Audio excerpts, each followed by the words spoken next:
Good evening, ladies and gentlemen, and welcome back to Beneficial Broadcasting. My name is Lily Freeman. Today, we will be remembering the stupendous singer, actor, and activist Lena Horne, who made a statement with her voice. She was born June 30th in Brooklyn, New York. She left school at age 16 to dance at the Cotton Club to provide for her family. She later signed with MGM Studios and became known as one of the top African-American performers of her time. We'll be back to you after our commercial break. Hi. Do you have stormy weather near you? Well, I've got the thing for you. Let me just put on my gear and show you what I've got. This is the button umbrella.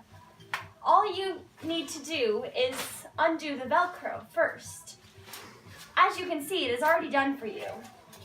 Then you push the button that is located at the handle, like so.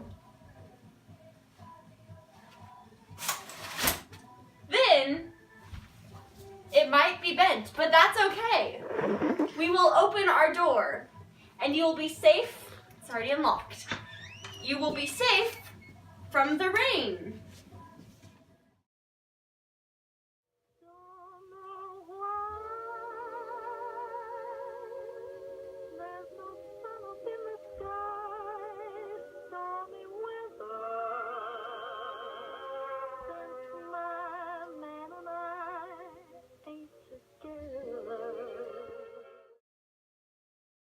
Welcome back. What you just heard was Lena Horne performing her most famous song, Stormy Weather.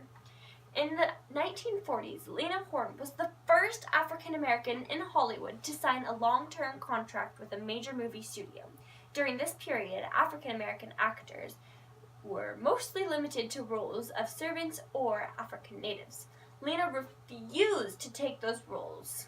She quotes, "I became a butterfly pinned down and singing away in movie land."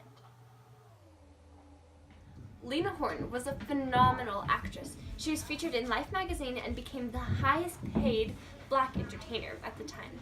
After she signed the contract with MGM Studios, she left for Hollywood.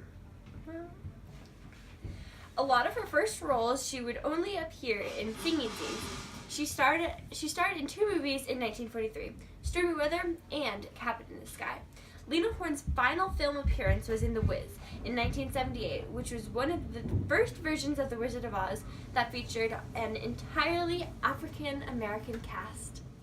I apologize, folks, for the technical difficulties of the scene change, but let's continue on to Lena Horne's singing. Lena was also an outstanding singer, and her voice was very powerful. She released many albums in her years of fame, but her most popular album was Stormy Weather, which you heard earlier. She had a hit single with her version of Love Me or Leave Me, and her live set, Lena Horne. She also co-starred with the actor Ricardo Montalban in the popular Broadway musical Jamaica. Lena Horne was already active in the civil rights movement, performing at rallies representing the NAACP. She also participated in the 1963 March on Washington. In 1940, Lena Horne became the first African performer to tour with an all-white band. Her performances were so powerful, she would leave chills with both black and white listeners. During World War II, she refused to sing for segregated audiences and would move to the back and perform by where the black soldiers were forced to sit behind the German prisoners of war. Lena Horne even flung a table lamp and ashtray at a man who called her a racial epithet, being the passionate woman she was. She was born June 30th, 1917 in Brooklyn, New York. She was married to Louis Jones from 1937 to 1944 and had 2 children together. She then married Lenny Halon, a white bandleader, in 1947 in Paris, France.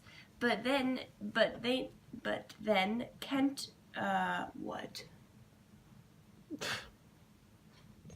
Oh, but then kept their marriage a secret for 3 years.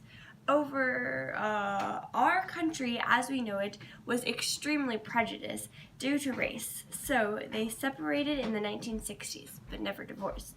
When Lena Horne was 80, she said this about her career: "My identity is very clear to me now. I am a black woman. I'm free." She said she didn't have to act like a white woman Hollywood hoped she would become. She said, "I'm me, and I'm like nobody else."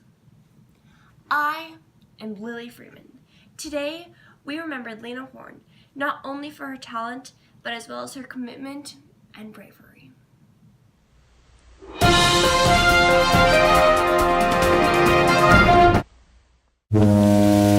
And became the top performing at